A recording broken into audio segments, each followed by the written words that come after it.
All right, we're doing walk and talks. So this, with somatic walk and talks, you're covering, we can do visuals, right? So if you're a person that's dealing with problems doing visuals, let's say you can't do visuals, right? And let's say you have problems, even let's say you can do visuals, but you can only bring up old negative thoughts, right?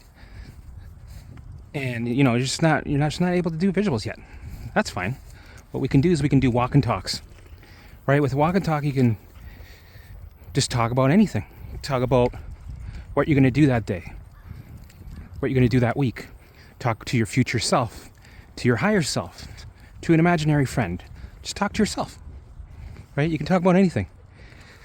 It doesn't have to be this big, dramatic, right, breaking moment in your life where you're feeling fuzzy, sitting in dose, which is dopamine, oxytocin, serotonin, endorphins, right? The skies aren't going to part ways with, the angels singing, oh, and you're sobbing, shitting your pants with happiness, right?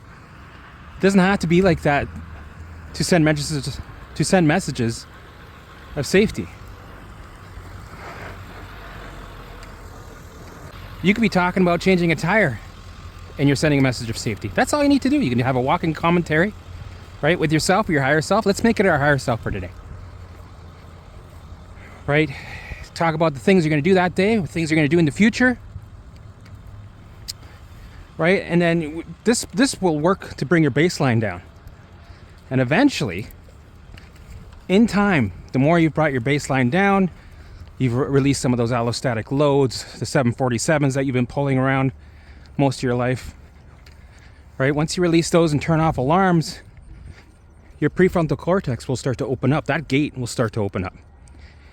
And you'll be able to do visuals.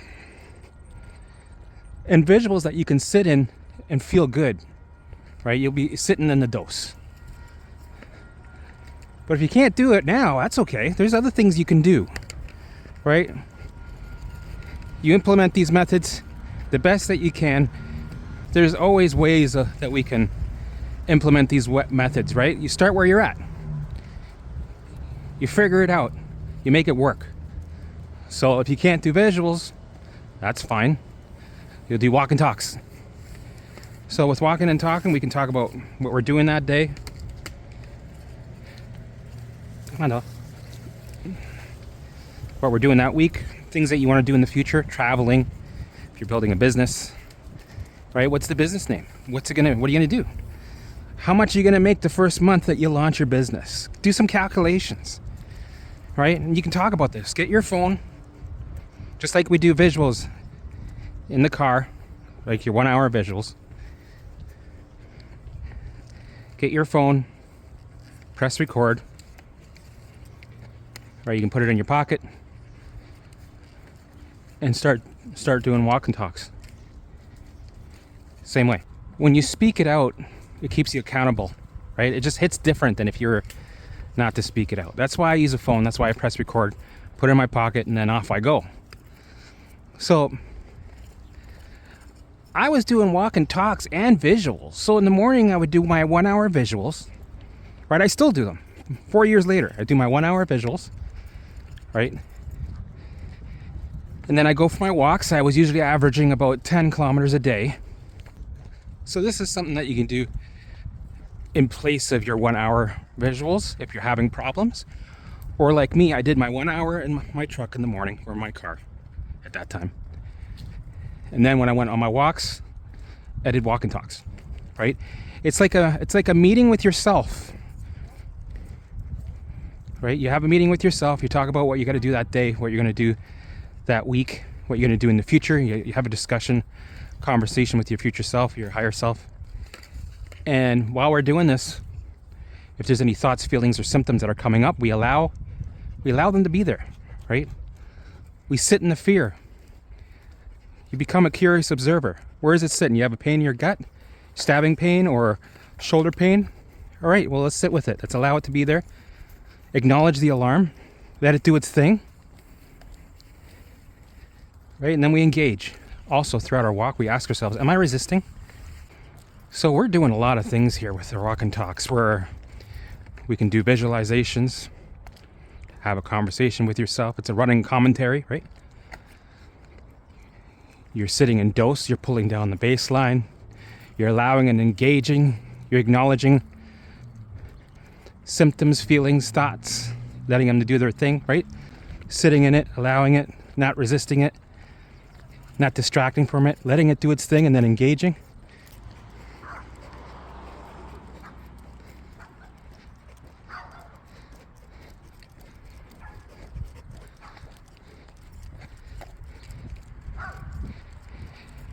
And it's something that you can do, right? Having a conversation with yourself, your higher self, right? Just talk, walk and talk. You're checking off so many boxes with doing this method, right? For me, I did both. I did my visuals in the morning for an hour, and then I would go walk and talk. And I would record it. I'd take my phone, press record, put it in my pocket, and off I went. And this thing, and doing this, you're doing so many things at the same time.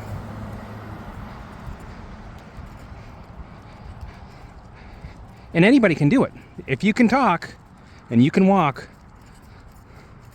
and talk. And for those people that are bedridden at home, are not ready to walk yet, like I wasn't. I had a safe room. I was bedridden. It took me about 6 months to start walking, and eventually in that year I was doing 10 kilometers a day. From bedridden to walking 10 kilometers a day. But if you're just starting out, you can do walk and talks at home, right? Where you're not really walking much, you're just talking. So just set up your phone, leave it there in the corner. Engage in your day and talk about it, right? You get your phone, press record. Start there. Start at home, in your space, your limited space. That's fine. You're starting there. You're going to be working on your baseline by doing that. You're going to be elevating, having meeting with yourself, allowing and engaging, right? You're doing a somatic tracking. You're taking away the resistance, right? You're going to ask yourself, am I resisting right now? Oh, I am. Okay. You're being aware of all behavior patterns. And then you're changing them. So let's say a thought comes. I'm like, oh shit, I don't like that thought. Oh man, I was resisting that. Okay, you're aware of it, so you changed it. You allow it to be there, let it do its thing, and then we engage, right? So you start where you're at. If you're at home, you can't walk very far, you get tired, that's okay. Turn on your phone, record, press record, start talking. You start engaging. And allow anything that wants to come up, let it come up. Thoughts, feelings, symptoms, right? Whatever it is, let it do its thing. We're not gonna analyze it, try to figure it out. We're not gonna try to fix it. We're gonna fully allow it to be there without any conditions or strings attached. Bundle. No strings attached. Fully allow it. Don't see if it's gone. And then engage. When you do this, it allows the baseline to finally come down because we're not resisting and fighting with our feelings, thought, and symptoms. We're not battling. We're not having that inner battle.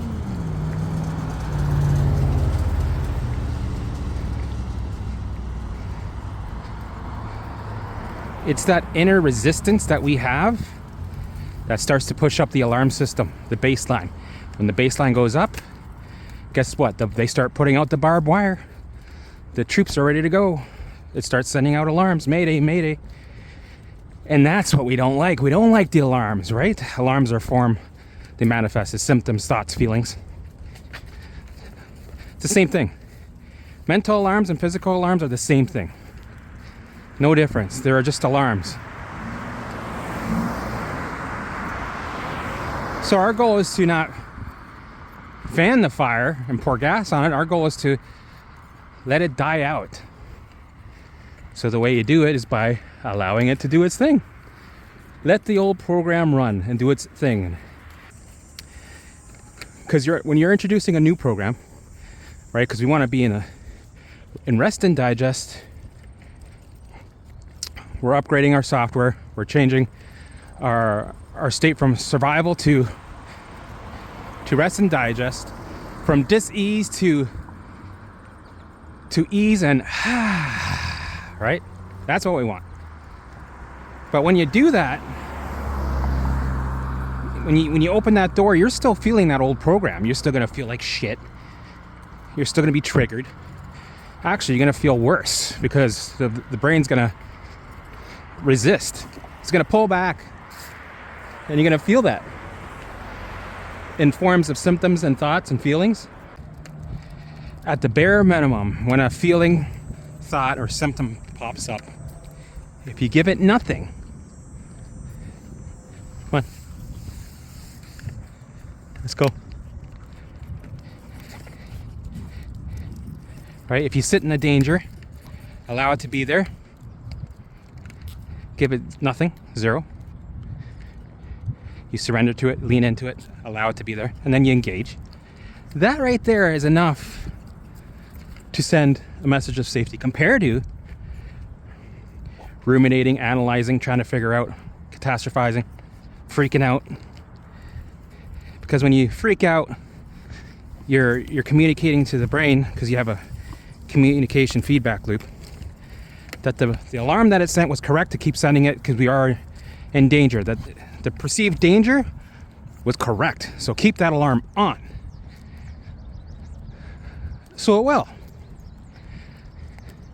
So if you talk about changing a tire or give it nothing, it'll be like, well, okay, well, you're around this Liger and you're talking about changing tires, right?